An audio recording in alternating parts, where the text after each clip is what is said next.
guys, welcome to 21.2. For those of you set up to do RX, it's a repeat of 17.1. We're looking at some kind of snatching and some kind of burpee and probably a jump. If you're doing this workout and you're entered on games.crossfit.com, there are 4 possible versions of the workout you can do, but you have to do one of the versions listed from crossfit.com. You can't hybrid, you can't swap them about, you can't pick and choose. You have to pick exactly one of these versions, even if the dumbbell snatch variation is super easy for you, but the burpee box jump variation or burpee broad jump variation is super hard for you, right? You've got to pick one of the combinations they give you. If you're not entered at games.crossfit.com and you're just taking part in the intramural open, you're joining in with the gym doing that in-house competition, we can pick and choose whatever version we like to give you the best workout and get you in and involved on the Friday Night Lights Zoom this evening. So, if you're entered at games.crossfit.com, the rep scheme is going to be the same for all the variations of the workout. We've got 10, then 20, then 30, then 40, then 50 dumbbell or PVC pipe snatches of some description, and after each set of those snatches we've got 15 burpee jumping over a thing. We'll cover that in a minute. If you go for the RX version, it's a dumbbell snatch at 22.5 for men and 15 for women, and it's a burpee box jump over, has to be a jump. If you go for the scale version, that dumbbell weight is 15 or 10 kilos, and that burpee box jump over could be a step over. For the foundations version, we've got a dumbbell or object snatch, that object weighing 5 kilos, and we're going burpees instead of burpees over a thing. And equipment free, it's PVC pipe, hang squat snatches, a broom handle or a stick is fine, and burpee broad jumps over a 36-inch gap. Okay, those are your variations. You can't pick and choose, you need to pick one of those and stick to it. If you're on for the intramural open tonight, not entered at games.crossfit.com, we will find a variation that suits you. Welcome to the tips and tricks video for 21.2, both the RX scaled and the equipment free version as well. Some things we're going to think about, starting with that burpee. We've got Rob here demoing the RX or scaled version. We've got Tim demoing the equipment free one. Tim's just out of shot. He's going to shuffle to the other side for me. That's going to make life even easier. There we go, perfect. Thinking about things in that burpee. Number one, we want to be nice and close to the object we're burpeeing over. So for Tim, that means his hands are super close to the tape. He can't touch the tape.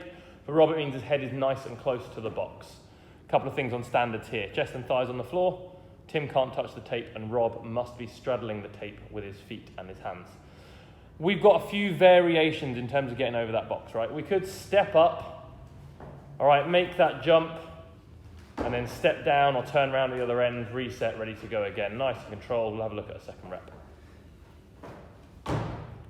We could make this a little bit more efficient. Again, hands nice and close. We know exactly where they're going. We could look instead at turning as we step off the box or turning in the air over that broad jump.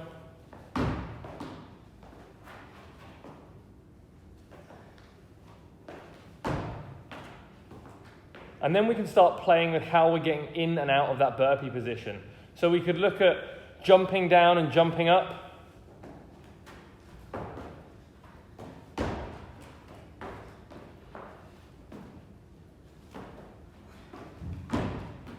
Probably the most metabolically taxing variation.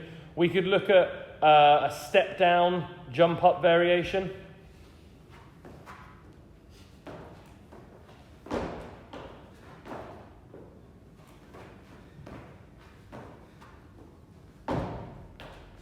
Probably the most efficient. We could look at jumping down into that burpee, stepping out and towards the line or the box we're going to jump over, and then making the jump that we're going to do. So we're jumping down, stepping out of our burpee, shuffling ourselves into the box where we need to, and then making that transition over. Probably the most efficient way of getting over that box or that gap we have to jump, using that step just to make sure we're nice and close, minimizing any extra distance we have to jump. On these burpee box jumps, you want to move at a nice, consistent pace. Imagine you're going to be moving for 15 to 20 minutes. Racing over the box is not the way to get through this workout, all right? You're going to be nice and consistent over that box the whole time, knowing on every single rep which footwork variation you're going to use so that you're not wasting any extra energy, okay? We don't want to stop on these burpee box jump overs. We want that constant movement. It's just burpee, jump over the box, rinse and repeat. Any stopping is a total waste of time. We're going to look at the snatches. We're going to come in a little bit closer to Rob here. He's got a few variations of this dumbbell snatch he can go for. So he could grab the dumbbell, snatch it, put it back down, stand up, take a breath and repeat. makes the snatch, brings it back down, stands up, takes a breath and repeat. Giving him that nice consistent pace the whole time, but he's not stopping moving, all right? He's got that consistent movement the whole time. He could swap hands on the floor but not stand up in between, goes a little bit faster, becomes a little bit more taxing, throwing that dumbbell overhead, puts it down, switches hands. A little bit faster, doesn't have that break, but again, he's still moving. Or he could look to swap hands on the way down, so he's just gonna make that cup shape with the hand that's gonna receive the dumbbell and drop the dumbbell in from overhead. There is no need to bring the dumbbell down below your eye level. You can drop this in from anywhere you like. So Rob can make that transition right over his head if he likes. Notice at the bottom, both heads of the dumbbell are touching the floor. We're looking on these dumbbell snatches to just try and keep that constant movement. So find a variation that works for you. That means you're not going to do 20 out of 30 reps and then have to go for a walk. We want to try and keep that dumbbell moving, keep our feet planted. You don't need to go anywhere. Just drilling in on the standards on that dumbbell we may have missed. So when Rob's snatching the dumbbell, his spare hand can't touch his body, right? It needs to be totally free, floating around, throws that dumbbell over his head. He could muscle snatch, he could power snatch, get under the dumbbell a little bit, but that hand cannot go on that leg there. That's a no rep, right? Hand making contact, that's a no rep. The other hand needs to be clear of your body, so I prefer to stick it out to the side. You mean it's definitely not in the way, and it's a little bit of a counterbalance for you there as well. For Tim, on his PVC pipe squat snatches or hang squat snatches, he's got a couple of variations. Hang means anywhere between the hip, where he is now, and the top of the knee, which is down here. He could go for a full like barbell hang squat snatch, jump, get under, and stand the rep up. We'll see another one. Notice that Tim is riding that bar all the way down to the squat. He can't stop, and he can't power snatch and then overhead squat. That's a no rep. He's got to keep riding down until he's in the bottom of the squat with the hip below the knee. He could do the same thing, but from the high hang instead. So that little jump, pop the bar over his head, stands up with his arms straight, boom, little jump, popping the bar over his head.